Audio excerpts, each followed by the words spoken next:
Hello, வணக்கம் மக்களே. நான் உங்கள் Karthik. Welcome to Karthik talks. இன்றைக்கி நம்ம பங்களா எபிசோடோட 15வது பக்கத்தை பார்க்கலாம்.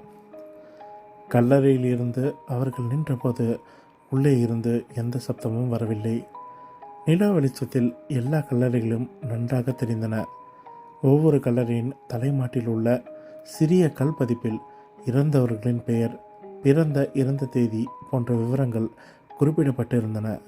சாக்கோவின் கல்லறையில் ரெஸ்ட் இன் பீஸ் என்கிற வாசகங்கள் எழுதப்பட்டது தெரிந்தது. பிணக்குழிகள் தோன்றும் பாலு சுற்றுமுற்றும் நன்றாக பார்த்தான். பாதிரியாருக்கு தான் செய்ய போகும் காரியம் தவறென்று தெரியும். இருப்பினும் என்ன நடந்து இருக்கிறது என்பதை கண்டுகொள்ளாமல் விடுவதில்லை என்கிற வைராகியத்தில் இருந்தார். மூடியை யாரோ நகர்த்தியிருக்கிறார்கள் என்று அவரது வாய் முணுமுணுத்தது. திறந்து பார்த்தே ஆக வேண்டும் என்று மூவரும் முடிவு செய்தனர். பாலு தன் கையில் கொண்டு வந்த கடப்பாறை மூலம் மேலே இருந்த மூடியை மெதுவாக நகர்த்தினான். மற்றவர்கள் அதை பிடித்து சற்று தள்ளி வைத்தார்கள். கல்லறை திறக்கப்பட்டது. பாதிரியார் உள்ளே பார்த்தார். சவப்பெட்டி மூடித்தான் இருந்தது. சவப்பெட்டியின் மூடியை அகற்றும்படி பாதிரியார் சொல்ல மற்ற இருவரும் முயற்சித்து மெதுவாக மூடியை அகற்றினார்கள். உள்ளே பார்த்தபோது அவர்கள் மூவரும் திகைத்து போயிருந்தனர். சாக்கோவின் நெஞ்சில் கத்தி பாய்ந்திருந்தது. யாரோ இங்கு வந்துதான் இந்த கடினமான வேலையை செய்திருக்கிறார்கள் என்றான் பாலு. யோசனையில் இருந்த பாதிரியார் மறுபடியும் சவப்பெட்டியை மூடச் சொன்னார். மூடினார்கள். கல்லையும் நகர்த்தி கல்லறையை பழையபடி மூடினார்கள். அவர்கள் மூவரும் பேசாமல் அந்த மயான பூமியிலிருந்து வெளியே வந்தார்கள். இதற்கு என்ன காரணம் என்று பாதிரியாருக்கு புரியவில்லை. அன்றிரவு அவர் தூங்கவும் இல்லை. சாக்கோ வேலை செய்த கல்லூரி பக்கத்தில் ஒரு சிறிய சர்ச் இருந்தது. அதை கவனித்துக் கொள்பவர் ஃபாதர் ஆந்தனி. அவரை நன்றாக அறிவார். அதனால் அவருக்கு ஒரு கடிதம் விளக்கமாக எழுதினார். டாக்டர் ஃபர்குசன் கல்லூரியில் நல்ல பெயர். அவன் வகுப்பு நடத்தும் போது ஒரு தடவை கவனித்தால் புத்தகத்தை கூட படிக்க தேவையில்லை. அவ்வளோ நன்றாக பாடம் நடத்தும் ஆசிரியருக்கு யாருக்கு தான் பிடிக்காது? அன்று வெள்ளிக்கிழமை தனது வீட்டில் டாக்டர் தனியாக அமர்ந்திருந்தான். அவனை பார்க்க கல்லூரி மாணவிகள் சிலர் வந்தனர். அந்த மாணவிகள் அனைவரும் சுந்தரிகளாகவும் கவர்ச்சிகரமான உடல் கொண்டவர்களாகவும் இருந்தனர். அவர்களை பார்த்தவுடன் டாக்டரின் மனது மிகவும் சலனப்பட்டது.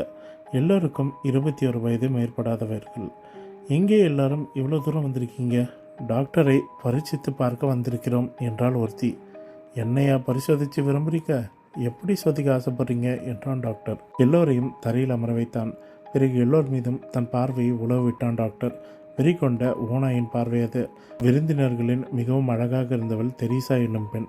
அவளது உடல் அமைப்பு காண்போரை சொக்க வைக்கும். கீழே உட்கார்ந்திருந்ததால் அவளது மார்பகங்கள் சற்றே வெளியே தெரிந்தன. டாக்டர் தன்னை பார்ப்பதை கவனித்த தெரீசா அவன் பார்வை தன் மீது நன்றாக படும்படி சற்று முன்னால் நகர்ந்து உட்கார்ந்தாள். சரி, நீங்கள் பேச ஆரம்பிங்க, எல்லாரையும் பார்த்தவாறு சொன்னான்.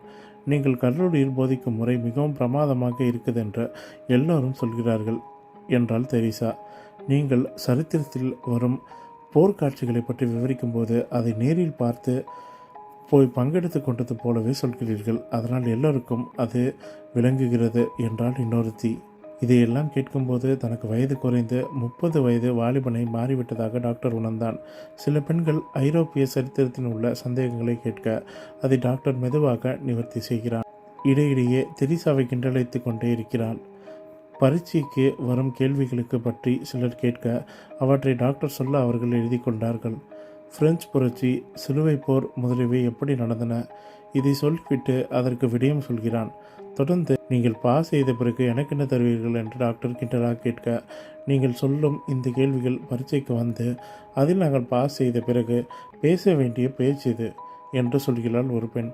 சற்று நேரத்தில் கல்லூரி மாணவிகள் விடை பெற்று கொண்டு போக சாரும் அங்கே வந்தாள். எங்கே வந்தார்கள் இந்த கல்லூரி பெண்கள்?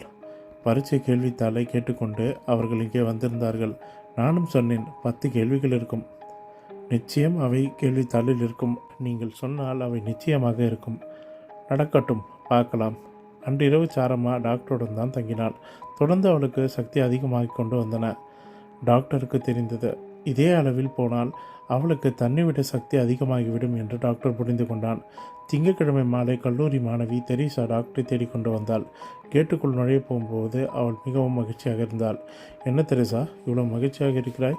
நீங்கள் சொன்ன கேள்விகள் அனைத்தும் அப்படியே வந்துவிட்டன. அவள் பேசும்போது அவனையே பார்த்து கொண்டிருந்தான் டாக்டர். இத்தோட இந்த 15வது பாகம் முடியுது. மீண்டும் அடுத்த பாகத்தை நாளைக்கு பார்க்கலாம். மறக்காமல் சேனலை சப்ஸ்கிரைப் பண்ணுங்கள், வீடியோவை லைக் பண்ணுங்கள், ஷேர் பண்ணுங்கள், கமெண்ட் பண்ணுங்கள். தேங்க்யூ.